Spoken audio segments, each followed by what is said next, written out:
खबर से आगाह कर रहे हैं जहां पर लड़के को ख्वाजा सिराहों के साथ दोस्ती महंगी पड़ गई। इसी पर बात करने के लिए शाहिद भट्ट हमारे साथ मौजूद हैं। शाहिद भट्ट, बताइएगा क्या मामला था?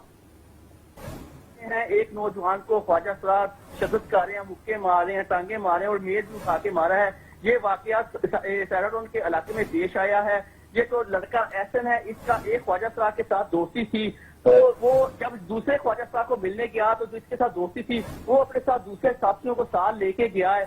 उसने जाके फिर जब उसे उस ख्वाजा सिराह के साथ देखा और फिर मारना शुरू कर दिया। उसने कहा तुमने तो मेरे साथ दोस्ती की हुई है और तुम किसी और से कैसे मिल सकते हैं। वो इसके साथ अपने साथ 3 और ख्वाजा सिराह को अपने साथ लेके गया हुआ था। आप फोटो में देख सकते हैं उसे कैसा तशद्दुद किया जा रहा है, मुक्के मारे जा रहे हैं, टांगे मारे जा रही हैं, चीजें उठा के मारे जा रहे हैं। वो अकेला नौजवान था। पहले तो ये वाकया पेश आते थे कि लोग ख्वाजा सिराह पर तशद्दुद करते थे। अब इस फोटो में आप देख सकते हैं कि ख्वाजा सिराह पर भी तशद्दुद किया जा, वो कार्य है तशद्दुद नौजवान पर। तो ये मामला ऐसे होते हैं, ये पहले दोस्तियां करते हैं, अगर वो फिर किसी और के साथ दोस्ती कर ले तो फिर ये मिलके मारते हैं। फिर काफी ज्यादा वाकया भी पेश आ चुके हैं। कुछ रोज पहले इसी वजह से ख्वाजा साहब कत्ल भी हुए हैं, लेकिन ये पहले कुछ दोस्तियां ख्वाजा साहब इस वजह से कत्ल भी हुए हैं। बहुत शुक्रिया शाहिद भट्ट हमें आगाह करने के लिए।